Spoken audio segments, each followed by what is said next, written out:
DJ CAYNE, that's me. What to expect when you get into DJing? A lot of y'all want to DJ, y'all want to try it out. Cool, you should. But I'm going to give y'all the good and the bad things to expect. Let's start with the good parts first. First point, you can perform in front of crowds. You're a DJ, you're a performer, you're an artist. That's the obvious reason why you should have gotten into it, right? The second point is it could be a second stream of income. So for y'all who work a job Monday through Friday, typical day job 9 to 5, and you want to make some extra money, DJing primarily happens on Fridays, Saturdays, and Sundays, especially if you live in a big city. So you can make extra income DJing on the side. Or, even during the weekdays. Like I said, in big cities, they never really sleep. You have DJs that can play 7 days a week in big cities. Another point is it's a great way to network. So you could grow with the DJing artist thing very easily because you're playing for a crowd that is a very broad crowd. You're playing for people who are in marketing, people who do different types of things. So you can grow your brand by networking with these people. And even if you're a DJ who has like a side business, like maybe you do like photography or web design, this is a great way for you to network with your clientele. It's an easy icebreaker. So for y'all who get into DJing to just sleep with a lot of women, which, okay, cool, that do you. Well, if you're that type of motherfucker, it's a great icebreaker because obviously she's going to see what you're doing. You're a DJ. If you're killing it, okay, you're a DJ. Look, we get it. So, yeah, it's an icebreaker. So, for y'all who want to date, use DJing as a tool to get, some poom poom. You can use it for that. Cool. Another point is if you are trying to break an artist, DJing is a great way to do that because you're the guy playing the records. You can sneak in any song at any time. Get creative. You can break in records. This is why DJs should be heavily revered because we are the ones that break in the records. A DJ nowadays, with the technology we have, we could just press one button, flip one switch, and just throw on a beat anytime. So DJing is a great way to break in new artists. Another point is you could be that guy that sets the party. So when you build your team, you build your crowd, build your following, you can promote yourself and you can literally throw parties anywhere at any time. So if you are a party type of guy, you like to have fun, you like to be the guy that sets the events, manages the events, DJing could be a great tool for that. And then the last point, of course, going to the first, kind of tying to the first point, is very fun. You can play for your friends, family, yada, yada, okay? Now, the bad things to expect. Of course, I'm not going to give y'all a lot of bad things, but I'm going to give y'all the nitty gritty on some of the bad things and things you might not like when you get into DJing. So, depending on what type of venue you play for or what kind of clientele that books you, you sometimes might deal with folks that tell you exactly what to play and how to play it, when to play it. I've dealt with people who literally told me when you play songs that start on a verse, it's verse, chorus, switch the song. If it starts on a chorus, chorus, verse, chorus, switch the song. That's terrible. I've met people who literally didn't want DJs to play no longer than a minute 30 of every song. You have to keep, it's sad because as a DJ, there's some songs you can play all the way through and it's totally acceptable. But yeah, you're going to deal with clientele who may want you to play a certain genre all night. You have to find your niche because you don't want to just DJ just to DJ. You want to play where you feel you're accepted, where you feel comfortable. I get it. If you're new, you want to build experience, but at the same time, you want to be comfortable. When we DJ, they have to have trust in us. That's why they booked us. Okay. So, if you have to understand, you might get some very picky management or clientele that may tell you what to play. Okay, it's a very small point, but yeah. You have to deal with drunk people. This is another point, probably should be number one, is that you have to deal with drunk people. If you have a short temper and you are getting approached by a lot of belligerent clients, you might not do too well in this.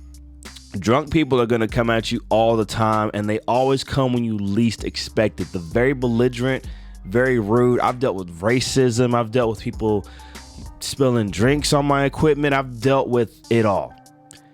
But you have to be professional, because you are representing that venue, that client, and more importantly, you're representing your brand. People are watching all the time. Even you're not going to see everybody watching you, really analyzing your moves. So you have to be professional, right? So if you have a short temper, don't worry. I've gotten in my share of fights. It happens. But thank God it wasn't nothing serious. But you have to learn how to de-escalate that first and not just jump into it thinking, I got to just throw some hands. Like, okay, you have to de-escalate it very quickly. I mean, that's what security and stuff is for. But sometimes security needs security, because these security guys nowadays, I don't know where the hell they find these dudes. They got these dudes off Craigslist or something, because I've played at many places where had some drunk situations, whatever, and security was just like, we're blind or something. I don't know. But yeah, that's another point. That's something you have to deal with when you get into DJing. Another point is some venues might be dangerous to work in. I've played at places where I've seen people walk in with knives and guns, weapons, brass knuckles. I've been at venues like that. And again, they had security, but somehow they managed to sneak in. Do your due diligence and use your discernment and analyze where you're playing at. Now, some of y'all DJs may be used to that type of crap. I don't know. But if you're the type of dude that want to be somewhere safe and have a good time, really use your discernment and analyze the venue. Every venue that wants to book you or that you can play at is not really worth your time. You shouldn't just take everything that comes to you. Know your worth and be very careful. The last point, which this probably should be the most important point, some things you might not like when it comes to DJing, is that the work can be fickle at times.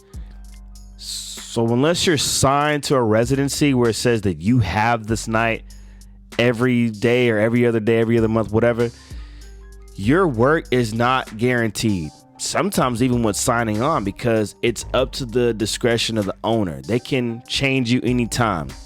You can be word of mouth saying that you're playing at a place every blah, blah, blah, blah. And now the owner wants his wife's cousin's son to play, and then he'll squeeze them in over you anytime.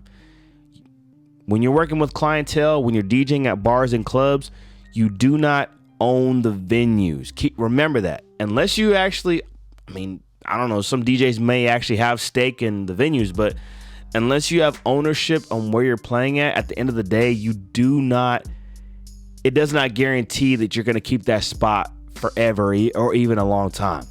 So a lot of DJs are out here literally networking every day, every second of the whatever, because you have to keep your head in the game and not depend on just one or even two venues for your work. Especially if you want to do this for a living, you have to constantly keep networking. And this means you may have to deal with people that you don't like on a regular basis.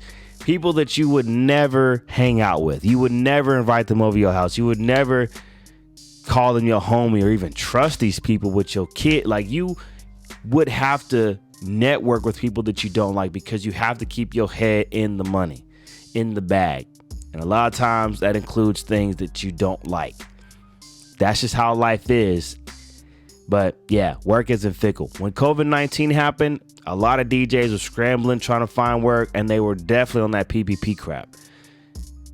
Now, I mentioned this in my DJ class. This is why I say, even if you want to become a full-time DJ, cool. Take on a lot of days that you can DJ and service your clientele, but also try to find a second or third stream of income. Do not just depend on the performance aspect of DJing as your source of income.